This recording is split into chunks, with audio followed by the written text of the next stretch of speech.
All right, talking some Tennessee football with Michael Vol for Last Word on College Football. And considering the finish last year, considering where Vol Nation stands in the aftermath of Butch Jones, is there a thought process for the most part? Of course, each individual fan is different. That, hey, we just want to see the guys out there running around in the fall, and we just want to see improvement from the program. And we're just happy to get past that Butch Jones saga. We've moved on to a guy that should be capable. He's proven, at least at the coordinator level, and whatever happens on the scoreboard happens on the scoreboard. Or is there an expectation of, yeah, there's some really good teams in the division and maybe the best team in the country, but besides that, hey, why can't we jump into the mix with Missouri, Kentucky, and so forth? Tennessee fans are happy to move on from the Butch Jones era. They are happy to move on from the program's worst season last year. First time ever Tennessee's lost 8 games in a regular season. Ohio State is now the only FBS team I think who has played for 10 or more years who doesn't have an 8-loss season. Tennessee fans are definitely happy to move past all of that, but there is an expectation to win. I think ESPN FBI was published today with expectation. I think Tennessee came in with a 5.8 win expectation this year.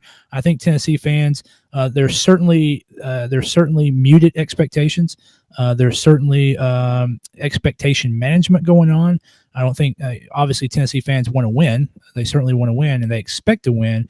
But I don't think anybody realistically believes Tennessee will win 9, 10, or 11 games. I think most fans are cautiously optimistic for 7, maybe 8. I think most fans expect 6. But there is certainly from day one an expectation for Jeremy Pruitt to come in and win. Like I said, that whole quiet demeanor, not talking to the media, kind of not being out there, that works well if you win after a couple of years. His first recruiting class at Tennessee wasn't as high as people thought it was going to be.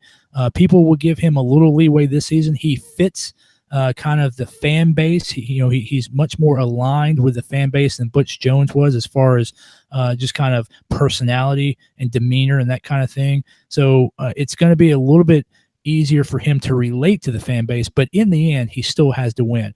I kind of mentioned Butch Jones and PJ Fleck as examples of those CEO marketing type head coaches. If you're a guy like PJ Fleck, and that can work for you if you win. But if you're a guy like Butch Jones, that can work for you if you win. But when you lose, it doesn't work for you. Same thing with the opposite, which Jeremy Pruitt's kind of the opposite, that he's one of those quiet, reserved coaches that keeps everything inside the training compound. That can work for you if you win. But after a couple of years of not winning, that's not going to work for you. It doesn't matter. It doesn't matter if you're aligned with the fan base or not. It doesn't matter, if you have all those championship rings as an assistant coach from Alabama or not. There is an expectation to win. It's not, there's expectation management this season, but the expectations will be in full force next season. Now, I'm one of those guys that think that Tennessee might be a little bit better off than a lot of people think. There's a lot of talent on that roster. One of the big arguments about Butch Jones, second only to his clicheism, was the fact that it just didn't seem like all that talent that he recruited, those top 5, top 10 recruiting classes, were ever developed on the field. I still think there's a lot of talent on that roster, particularly the wide receiver position. I think there's some talent on the offensive line position. I think Drew Richmond, I think, has room to grow. Trey Smith is obviously a great guy, or a great football player.